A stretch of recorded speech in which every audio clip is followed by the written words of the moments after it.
and never at the TT master. The TT master is truly the master of all that you can perceive. That means the audience.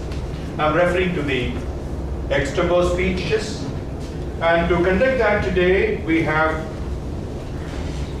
Toastmaster Joshua. Asked about the theme, he said, don't cry over the past, it's gone. Live in the present and make it beautiful.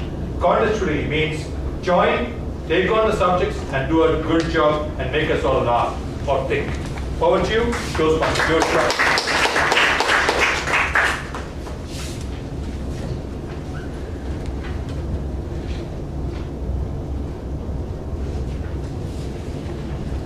Good evening now. I'm going to conduct the topics. Each topic allotted for the 1 to 2 minutes. Suppose you want to take another 30 minutes. This I cover from 3 seconds. Toastmaster Amit.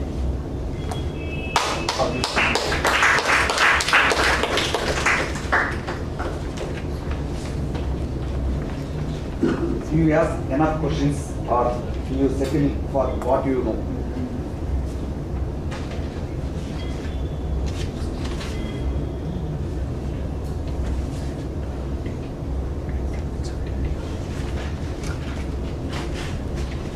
Thank you, David Topic Master. So my topic is, do you ask enough questions or do you settle what do you know? See, I am a curious person from my childhood. Even I don't know, I assume that I don't know anything, and I just want to know the things that I have to work. So recently I changed my job and I entered in another company.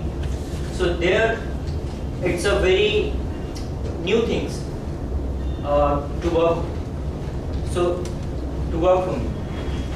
So it's a new technology that I have to work. I thought how I can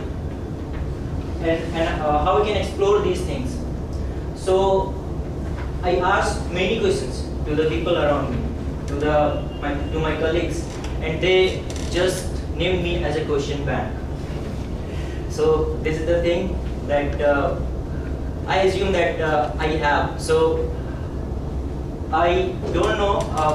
So I am not going to settle if I don't know anything. I just want to know the things that that can help me to work out. Thank you.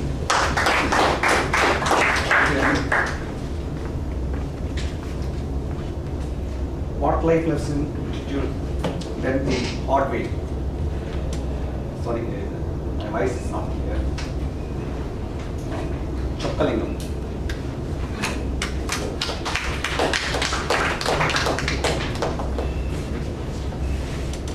What life lesson did you learn the hard way? Toastmaster Chokkalingam.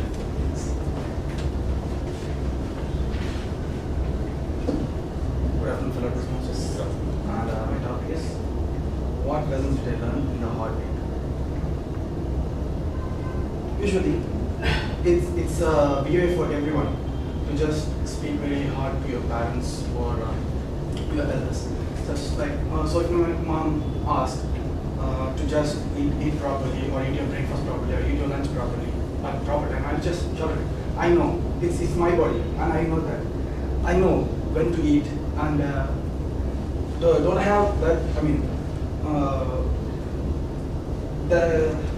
I can eat at what time I want. So it's my own right. So I used to do like this.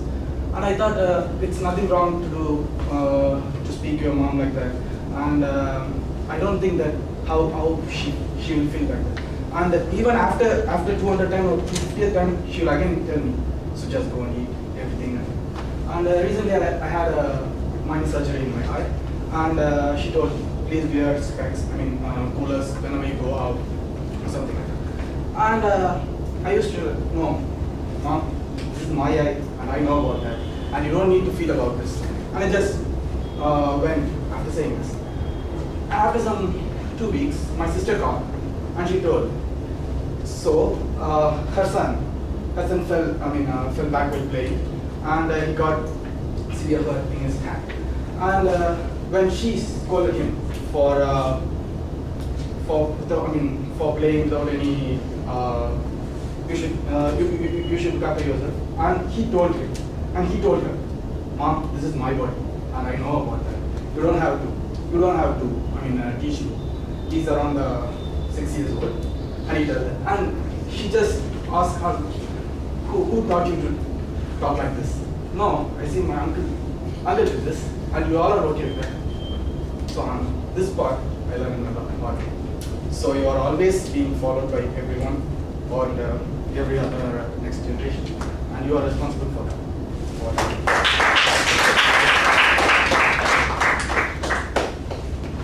If not now, then when?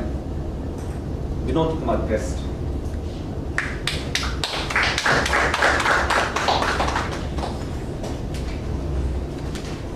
Not now, then when? Yeah. Good evening, Monanal present here. So, the topic I have got now is, if not now, then when? So, for this example, I'll take this. I have been coming to Toastmasters for, say, around maybe 4-5 months. I have came here more than 5 times. I have told it in the start of the session as well. I have always been thinking of acting on it. I wanted to improve my communication skills. I wanted to improve my leadership skills. It is of essence, going on forward, moving forward. If you want to grow, you have to improve all this. So, if not now, then when? I have always thought I'll join, then now, this time, then. So now I have decided I am going to join today. Now, if not now, then when?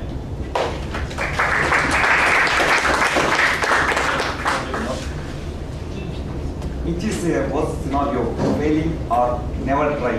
Toastmaster generally. He's not here. Guess. Yes. Okay. Which is the worst scenario, failing or never try? No, that's okay. Hello, fellow Toastmasters. So the topic that was given to me was, which is the worst scenario, or which is the worst scenario, failing or never trying? So this is an instance from my life. There was a debating society in my school, now I'm in my college. And I was really intimidated by all the debaters there. So I never was a part of the debating society. I never went to the prelims. I never auditioned. I never did anything. But I really wanted to be there. I really wanted to experience what a speaker experiences. I wanted to experience all those things, but I was never able to do that because I was intimidated, because I never tried. And then when I was in my 10th grade, one of my teachers pulled me out of class, like just how I was pulled out now. And she said, hey, I'm going to give you this topic and I want you to talk on this topic right now. I was really nervous. I was so nervous. But it was a pretty easy topic and I started talking, and then I discovered that I was pretty good. I was okay with it. I was not that bad. And I felt really bad for not having tried. So the next time the debating society auditions happened, I made sure I was part of it. I went to prelims, I went to semi-finals. I couldn't make it to the finals, but I was pretty happy that I had tried. I had made it to the semi-finals. So I believe that trying is more important, and it's okay if you fail. All of us fail, but we all have to try at some point. Thank you.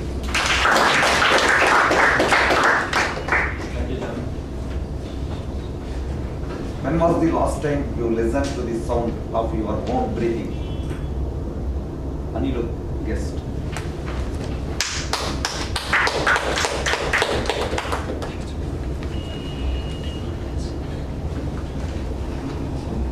When was the last time you noticed the sound of your own breathing? Good evening, fellow Toastmasters. My name is Anirudh. This is my first time over here at the club. So, okay. When was the last time you heard yourself breathing? Okay. So, it's breathing is a very important aspect of our life, of what we do.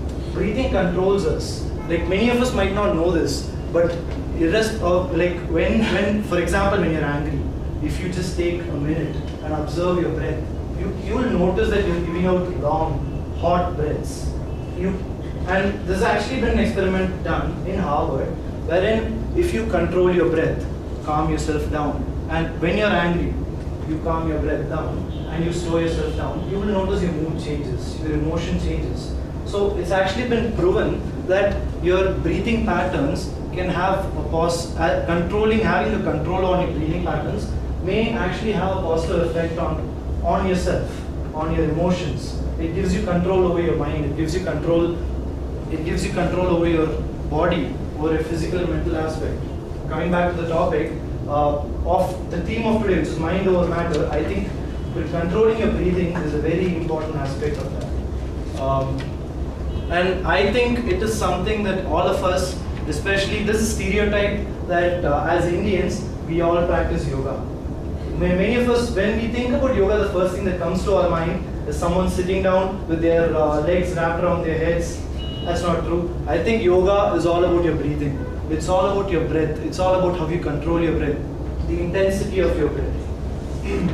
So, I think, to conclude, I think breathing is very important, and I think each and every one of us must pay attention to how we breathe. Thank you. The next topic is, if you learn from our mistakes, why are we always so afraid to make a mistake? Akshay.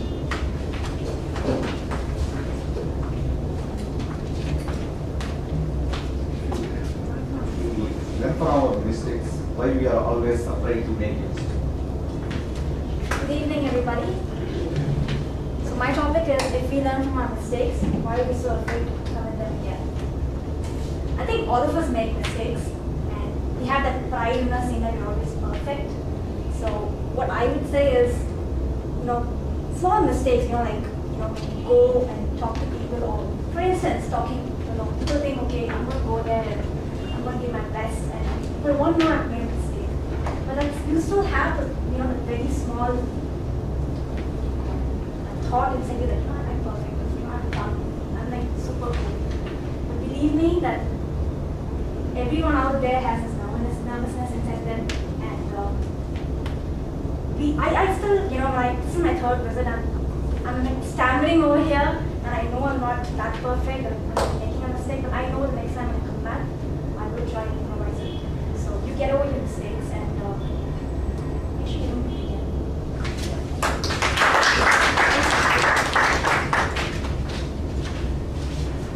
What is our greatest skill? Toastmasters, Vijay Rajan.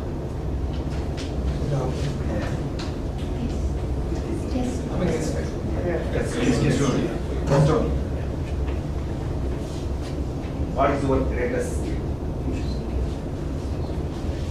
Well, I can only talk about what is not my greatest skill. The greatest skill that I don't possess is public speaking. I get very nervous, and that's the reason why I'm here. And I think that's the victory of mind over matter. And every time I stand up to speak, my demeanor changes. I'm scared, stage fright, but I'm determined that I'm going to get over that. And that is one of the biggest skills that I'm going to build upon. And that's a very important skill to have also. Public speaking allows you to speak your mind, bring out what is inside you. There have been times that when I have thought about so many things, there have been so many good things inside my mind, and I have never tried to bring it out because I was wondering, if I speak, maybe somebody will point out something, and I'll make a fool of myself. I think that is the biggest skill that I have, that I'm trying to. Thank you.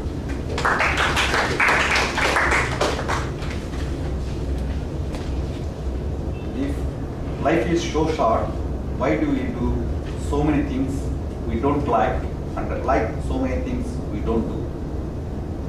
Turai Raj.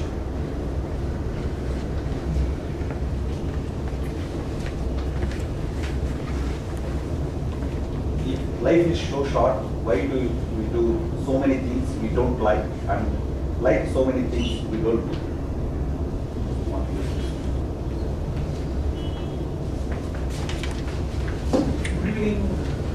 Toastmasters, yes.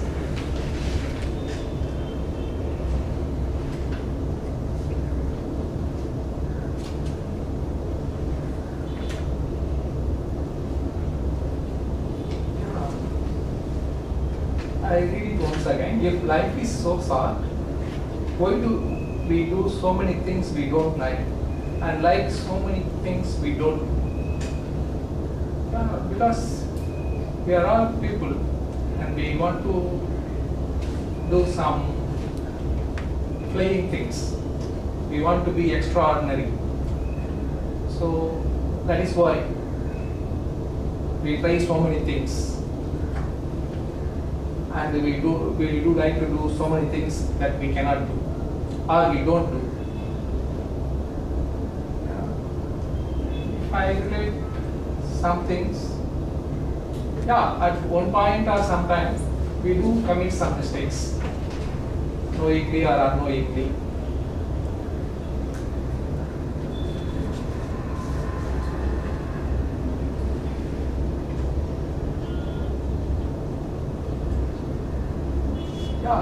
We like to maintain time, we like to maintain being punctual. These are all bit tough to do.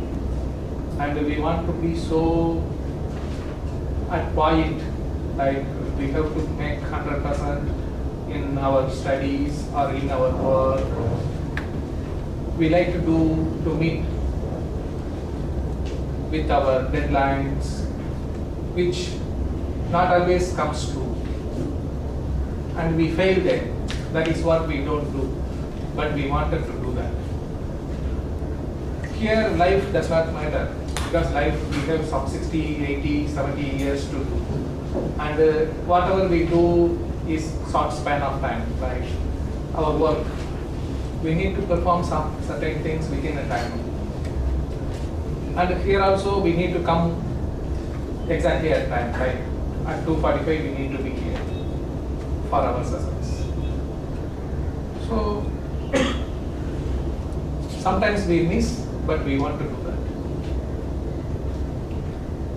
So I don't know if I have conveyed anything meaningful. Maybe a little bit if you. Thank you.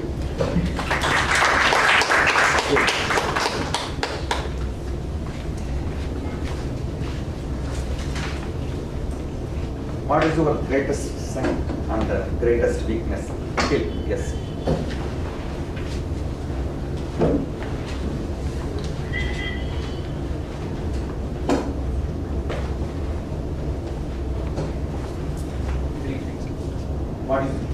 What is your great strength and the great weakness? Very good afternoon, one and all. I would say my greatest strength is to be able to talk about anything, and my greatest weakness is not knowing when to stop. So I would just like to start with this. You know, the first thing I ever read, or rather what's going on right now in media, is intolerance. You have the whole intolerance event that's happening. It got me thinking about the Americas. As usual, you know, you never want to wake up every day in the morning in America's shoes. It's a very bad time to be. So remember the apartheid movement that they had? At that point of time, they were like, keep the black people away from us. Don't let them marry us. In 2008, there were the homosexuals that rose and they're like, keep the gay people away from us. Don't let them marry each other.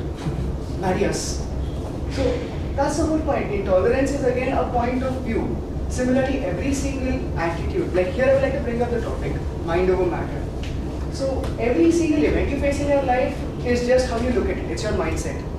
And honestly, when I was walking here, it was, my demeanor was such that, okay, maybe if I walk slowly, I can get over 30 seconds of the 2 minutes that I have to talk for. And you can notice that I've already started rambling now. And that is an indication that I should probably stop. Thank you so much. Thank you.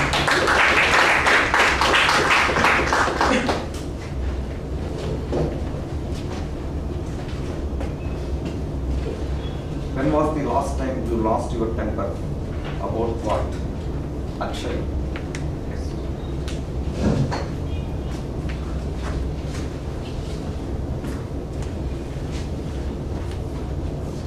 When was the last time you lost your temper? About what?